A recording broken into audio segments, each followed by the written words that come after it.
Se você está se preparando para fazer a sua declaração de imposto de renda em 2023, não deixe de assistir a esse vídeo. Aqui você encontrará todas as informações necessárias para não cair na malha fina do leão e ficar em dia com as obrigações fiscais.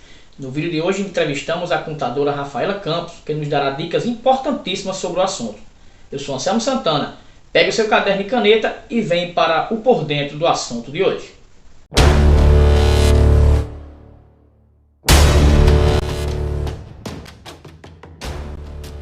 Olá pessoal, tudo bem com vocês? Aqui é Anselmo Santana mais uma vez no nosso canal Por Dentro do Assunto. E o assunto de hoje é imposto de renda, né? Você vai ficar sabendo tudo sobre imposto de renda 2023, como declarar, enfim. Não vou entrar em detalhes porque nós temos aqui uma especialista no assunto. Rafaela, muito obrigado pela sua disponibilidade. É uma honra tê-la aqui no nosso humilde canal. E primeiramente eu gostaria de que você se apresentasse, né? Quem é a Rafaela? Olá, Anselmo, muito obrigada pelo convite. É um prazer estar aqui com você, trazer um pouco de conteúdo diferente sobre imposto de renda, que muita gente tem medo, mas a gente vai tentar descomplicar esse assunto. Vocês vão ver que é algo simples, desde que você procure a informação correta e tenha o auxílio de um contador para poder te orientar adequadamente. Meu nome é Rafaela, eu sou contadora. Recentemente abri um escritório aqui na cidade de Unai, Minas Gerais. No meu canal do YouTube você vai conseguir acompanhar um pouquinho da minha trajetória, né? Quem me acompanha há algum tempo vai ver que eu mudei de cenário, porque é fases da vida, né? E eu atuo na área há aproximadamente 5 anos. Me formei recentemente, agora em 2021, e agora estou trilhando o meu caminho no meu escritório. E é um prazer, vamos fazer um encontro bem produtivo hoje. Com certeza, e também dizer que o link do canal do YouTube, né, da Rafaela vai estar aqui também no nosso vídeo, né? Então, Rafaela, a primeira pergunta, o que é imposto de renda? Muita gente confunde, né, o imposto de renda com a declaração do imposto de renda, são coisas diferentes. Imposto de renda é um tributo que o governo federal cobra dos contribuintes. Contribuintes é eu, você, as empresas, todo mundo que ganha dinheiro é contribuinte do imposto. As empresas pagam o imposto de renda pessoa jurídica, do CNPJ, e quem é pessoa física, no caso, que recebe dinheiro pelo CPF, que são as pessoas físicas, pagam o imposto de renda pessoa física. Esse imposto ele é arrecadado nos cofres públicos e a utilização dele não tem uma destinação específica. O governo utiliza conforme a demanda e as áreas mais essenciais. Toda pessoa que tem rendimentos pode ser salário, a atividade que você tem de empresário, autônomo, tudo que você recebe que a gente fala de sustento, né? O seu sustento é considerado como renda. E essa renda tem que pagar imposto. E aí tem algumas regrinhas específicas que é muito interessante que você tenha ciência disso para saber se precisa ou não declarar imposto de renda. Certo. Aí, se você já quiser adiantar essas regras, pode ficar à vontade. A regra mais comum que todo mundo, acho que quase todo mundo conhece, é o do limite da renda. Hoje a Receita Federal estabeleceu uma regra básica para saber se você precisa declarar imposto de renda, que é com base no quanto você ganha. Uhum. Isso inclui tanto quem é fichado numa empresa, no caso, se você tem carteira assinada, tem que ver quanto que você está ganhando. Por quê? A Receita instituiu algumas faixas de recebimento. O valor mínimo hoje que está isento do imposto de renda é para quem recebe R$ 28.559,70. Se você recebe ao longo do ano menos do que esse valor, você está isento de declarar imposto de renda. E também no seu salário não vai vir descontado aquele imposto de renda que a gente vê lá, IRRF. Uhum. Não vai vir essa sigla no seu contra-cheque. Aí, Anselmo, como que fica o percentual?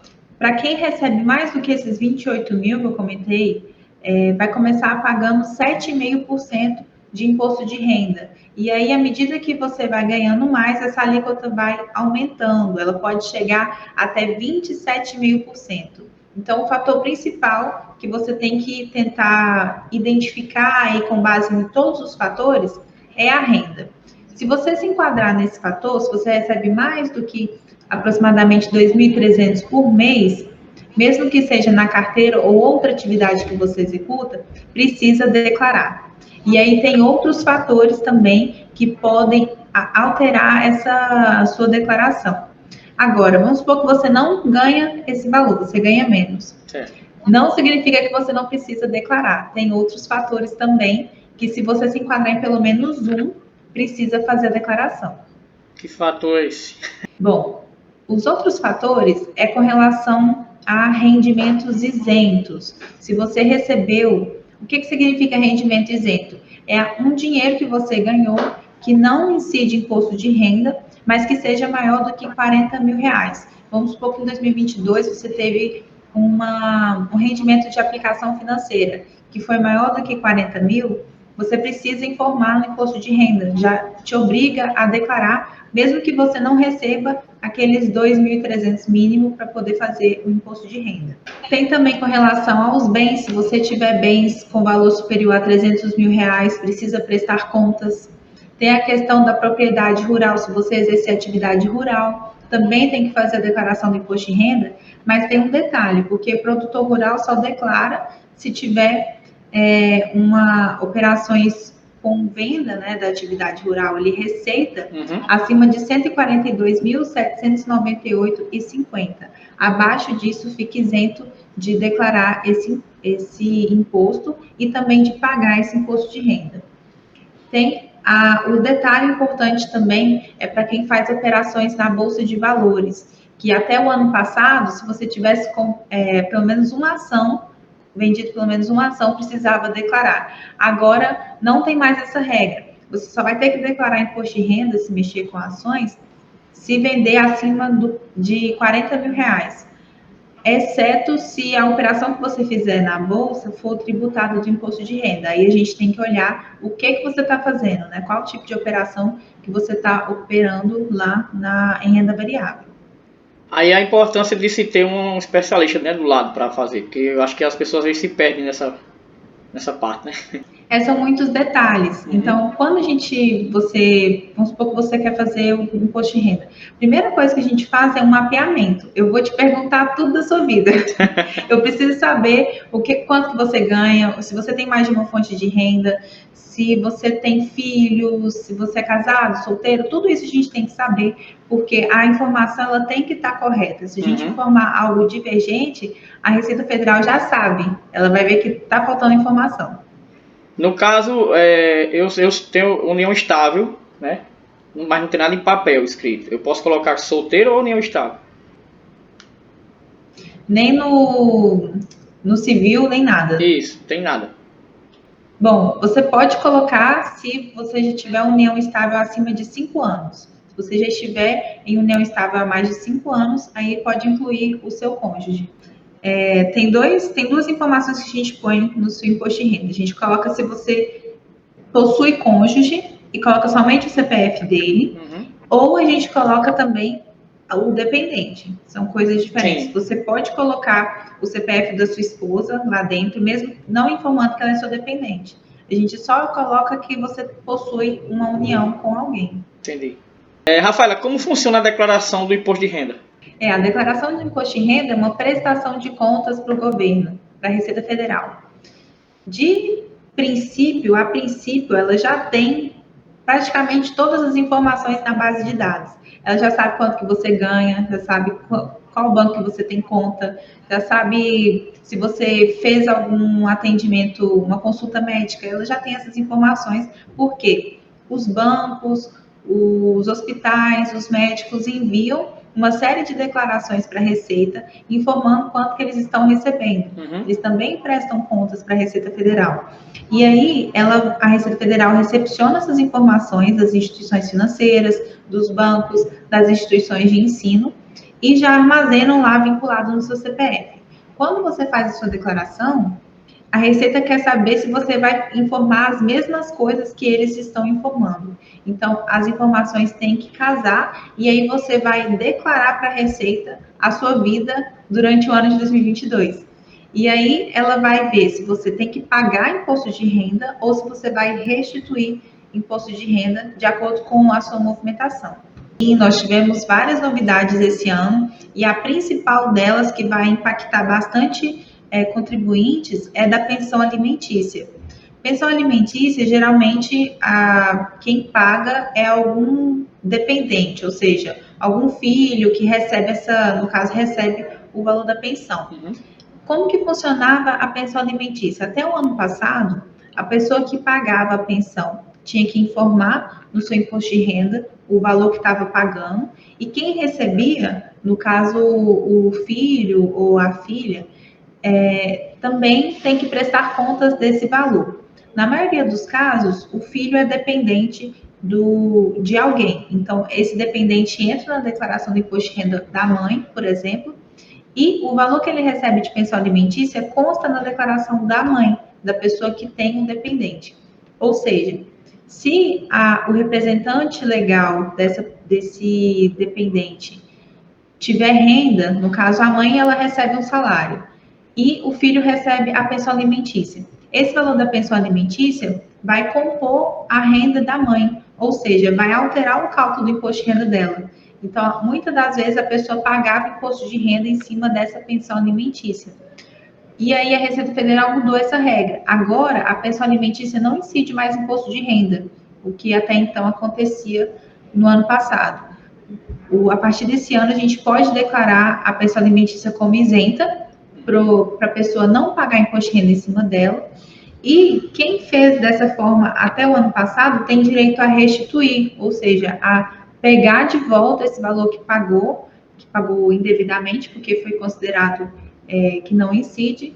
E esse valor, ele pode ser feita uma compensação, a gente pode compensar esse valor que você pagou a maior, ou restituir, dependendo do caso. Certo. Também nós tivemos mudanças na questão da Bolsa de Valores, né, das operações em renda variável, que mudou. Agora não é mais qualquer operação, tem um limite para fazer, que é acima de 40 mil. Teve também uma mudança na data, que até então a gente fazia o imposto de renda entre os meses de março e abril. Agora, em 2023, começa dia 15 de março e vai até o dia 31 de maio. A Receita Federal já liberou a data dessa forma. Nós tivemos também mudança na restituição do imposto de renda, que quem optar por receber a restituição via Pix vai receber ela mais rápido, porque o Pix é mais ágil, né? A Receita consegue passar esse dinheiro de uma forma mais rápida.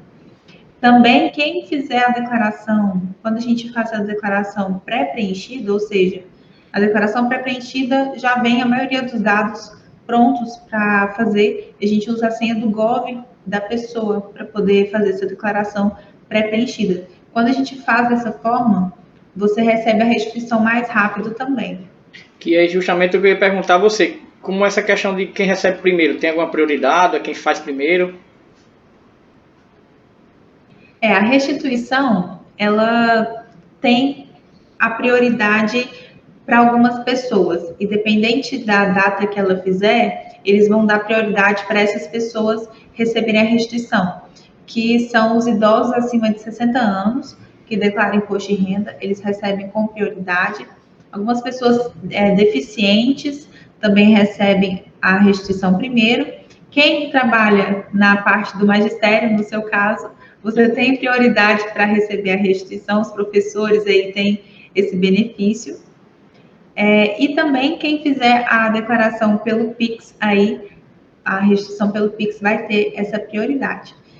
E como que funciona o pagamento dessa restituição? Ela é feita por lotes, né? A Receita Federal coloca que a partir do dia 31 de maio, o último dia de junho, julho, agosto e setembro, vai ser exatamente no último dia desses meses, vai ter o pagamento da restituição.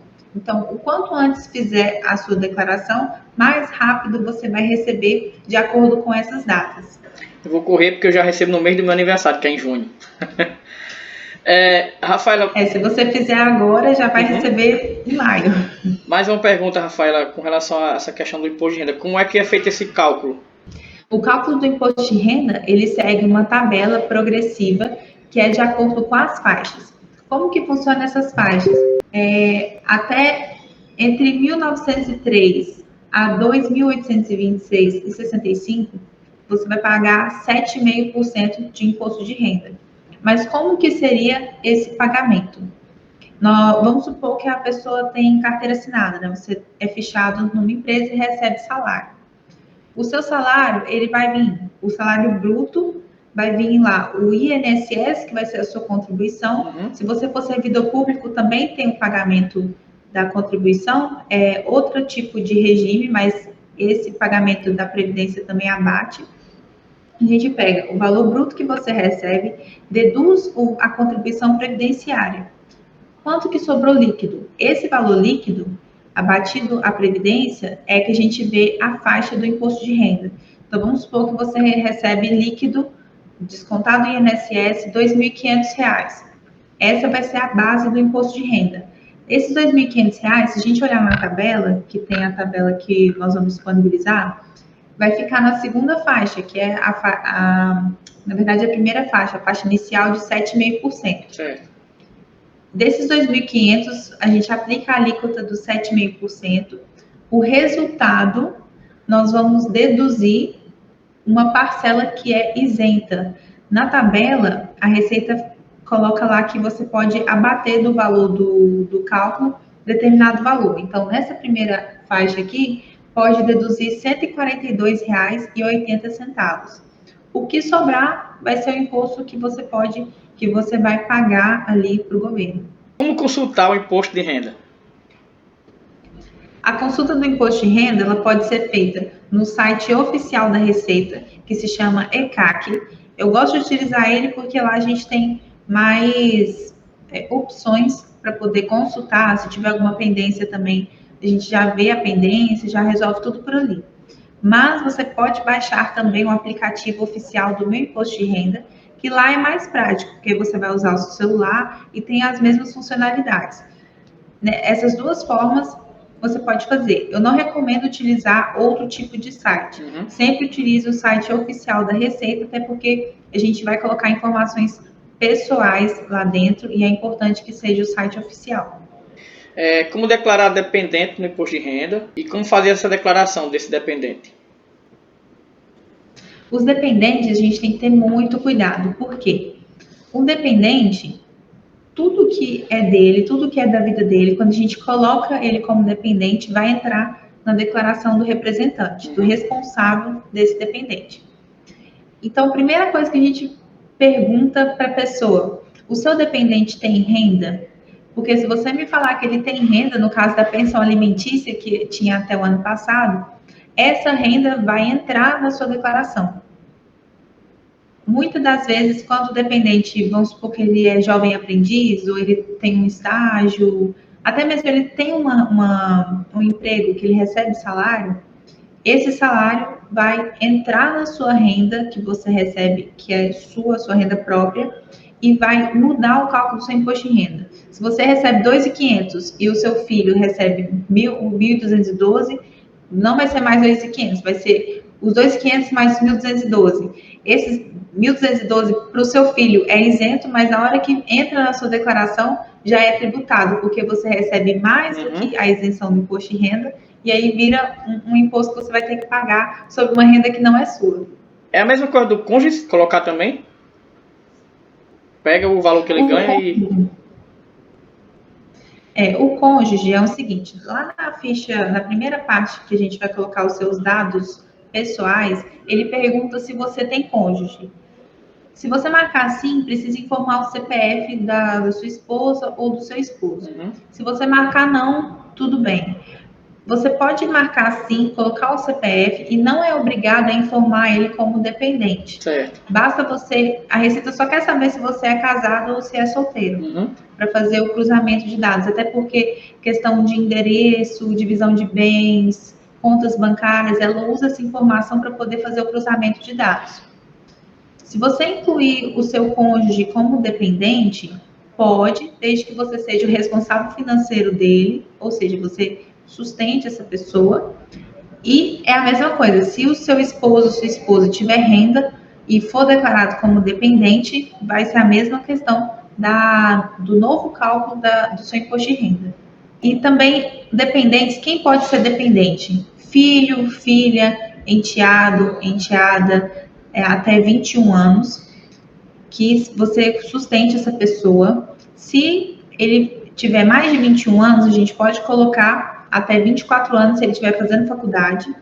Agora, se ele tiver mais de 24 anos, mas não fizer faculdade, não tiver renda, você pode também colocar como dependente, não tem problema algum, desde que observe esse detalhe.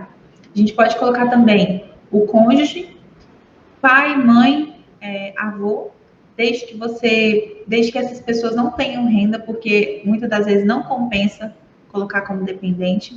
Agora, parentes distantes ou pessoas que não têm, não são ligados diretamente a você, a gente pode colocar desde que você tenha a guarda dessa pessoa, esteja toda com a documentação toda regularizada para a gente poder incluir, não tem problema também.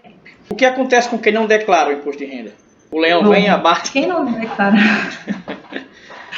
literalmente. Quem não declara imposto de renda, infelizmente, tem que pagar uma multa. Primeira coisa que acontece para quem não declara imposto de renda é ficar com o CPF bloqueado. A Receita Federal vai bloquear o CPF, vai sair da situação regular, ou seja, está tudo ok, para pendentes de regularização. Quando o CPF fica pendente de regularização, significa que a Receita identificou que você está obrigado a declarar o imposto de renda, mas não fez dentro do prazo e você precisa fazer a declaração. Quando a gente faz a declaração, coloca tudo certinho e envia, a partir do momento que ela processa a declaração, o dono do CPF já fica liberado. Muita gente tem dúvida se só libera depois de pagar a multa. Na verdade, não é isso. Ela libera a partir do momento que processa a declaração.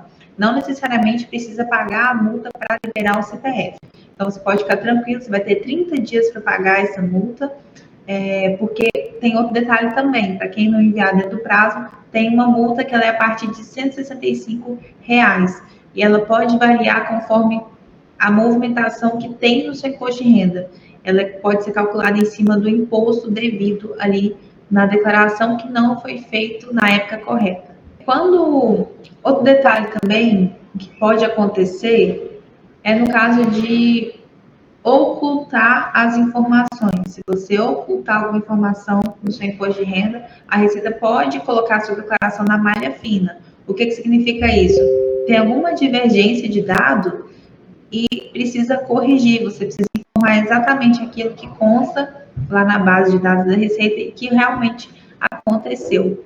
Quando a pessoa oculta alguma informação, ela também está sujeita a um processo. A Receita Federal pode abrir uma investigação ali do seu nome para ver por que está tendo essa ocultação de bens, de movimentação financeira, para poder puxar ali na fonte a causa do problema e possivelmente abrir um processo aí de multa e autuação fiscal. Rafaela, eu tenho conta, vamos supor, Banco do Brasil, Caixa. Aí tem também aqueles bancos digitais, Nubank, enfim. Eles também entram nessa declaração, né?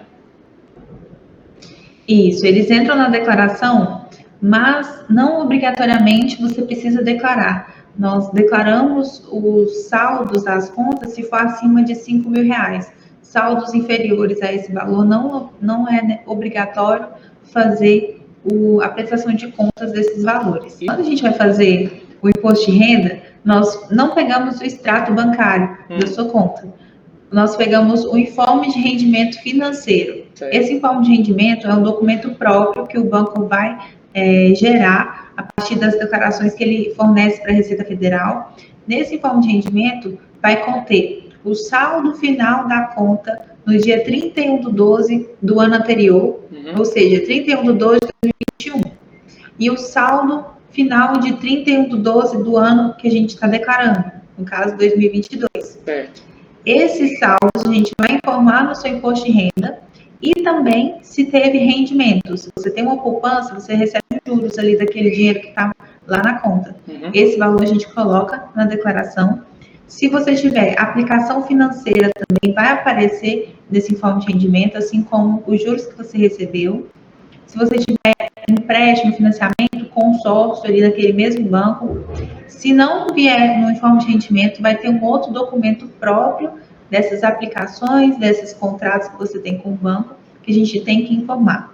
Então, outro detalhe que acontece muito, né, essa dúvida é muito comum. Ah, mas a receita eu tenho que pôr o que eu comprei todo mês, com minha movimentação, meu cartão de crédito?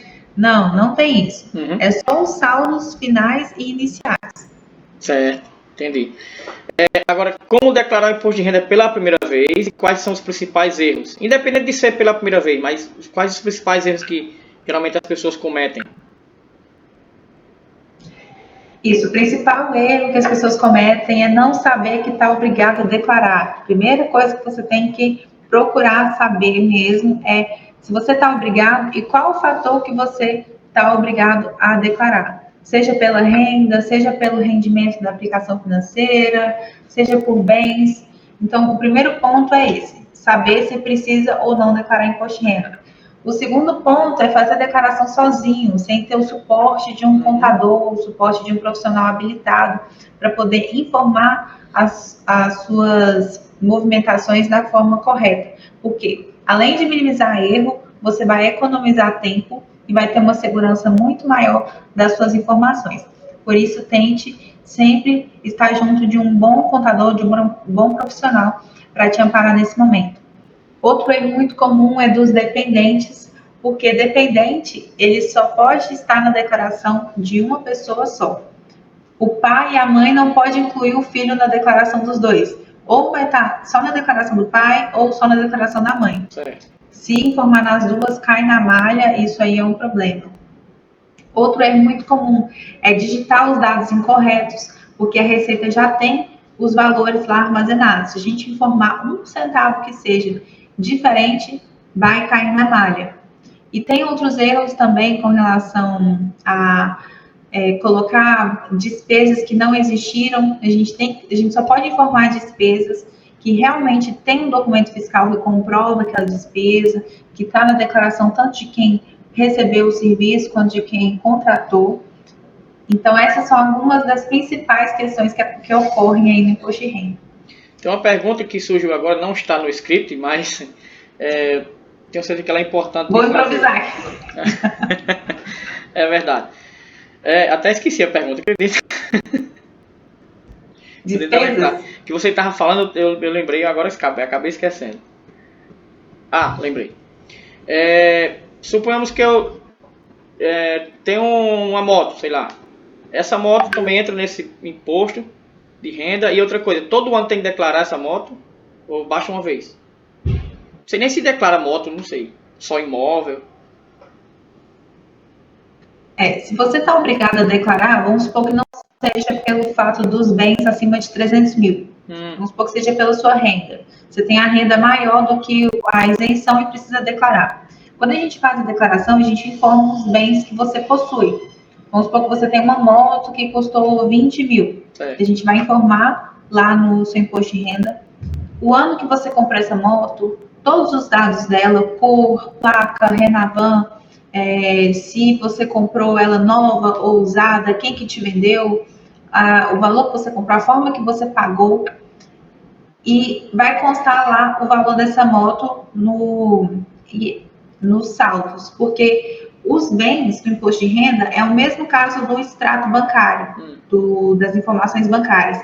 A Receita Federal só quer saber a situação final no ano anterior da declaração e a situação que terminou o ano. Certo. Ou seja, a moto você adquiriu lá em 2015, por exemplo, foi por 20 mil. A gente coloca que ela foi adquirida por 20 mil e ela terminou o ano por um valor igual, maior ou menor. Porque através dessa variação, ela consegue calcular se você teve ganho ali em cima desse bem, se continuou o mesmo, ou se você até mesmo vendeu esse bem e não tem mais ele. Como é que eu vou saber, por exemplo, que eu fui pego na malha fina? Chega algum e-mail, alguma coisa, um telefonema, enfim? Muito importante essa questão, Anselmo, porque hoje em dia, e-mail e telefone todo mundo consegue, muito fácil, né? Principalmente pessoas mal intencionadas. Isso. E-mail, eu falo o seguinte, sempre desconfie quando chega o e-mail para você. Geralmente, a Receita, ela pode te mandar alguma notificação no e-mail te falando mais ou menos assim, existe uma notificação importante na sua caixa postal. Esse e-mail é comum realmente da Receita enviar. Por quê? Dentro do site oficial que eu falei com vocês, o site ECAC, que é o site da Receita Federal, ela vai manter uma comunicação com você direta. Não é uma caixa de e-mail, é um portal onde ela vai te mandar as notificações através desse site. Lá é o único lugar que você consegue saber se realmente tem alguma notificação lá dentro, alguma malha, alguma notificação de multa, ou lá no Meu Imposto de Renda. Ele vai te falar se a sua declaração está com pendência. Fora isso, é muito difícil te mandar por outro meio de comunicação. Alguns casos, a Receita usa o correio, mas nem no caso do correio a gente está podendo confiar ultimamente. Verdade. Rafaela, eu gostaria muito de agradecer, né, a sua presença aqui. Gostaria de deixar o espaço aberto para você falar o que eu não te perguntei, que você acha necessário falar, e também deixar as suas redes sociais, né, para que as pessoas possam te encontrar, enfim. Pessoal, não tenham medo do imposto de renda, é algo muito tranquilo. Quando você tem a ajuda de alguém para poder te orientar, te passar as informações, fica muito mais simples e mais fácil para você lidar aí com o leão. Muito obrigada pela participação aqui, né, Anselmo? Muito obrigada por você ter nos assistido até aqui. Muito obrigada também pelo convite. Eu estou à disposição, vocês me encontram através do @contadora_Rafaela, tanto aqui no YouTube quanto no Instagram, e também o Instagram do nosso escritório, que é o @conte_inova. Eu estou à disposição para poder ajudar vocês com o imposto de renda. Espero que esse vídeo tenha sido útil para vocês. Não se esqueçam de se inscrever no canal para não perder nenhum conteúdo novo e outras dicas importantes para o seu dia a dia. E não deixe de comentar aqui embaixo. Se acharem necessário, compartilhe para os amigos. Fazer a declaração de imposto de renda de 2023 é muito importante. Então ative o sininho para receber as notificações assim que novos vídeos forem postados. Até a próxima, hein, galera? Tchau, tchau!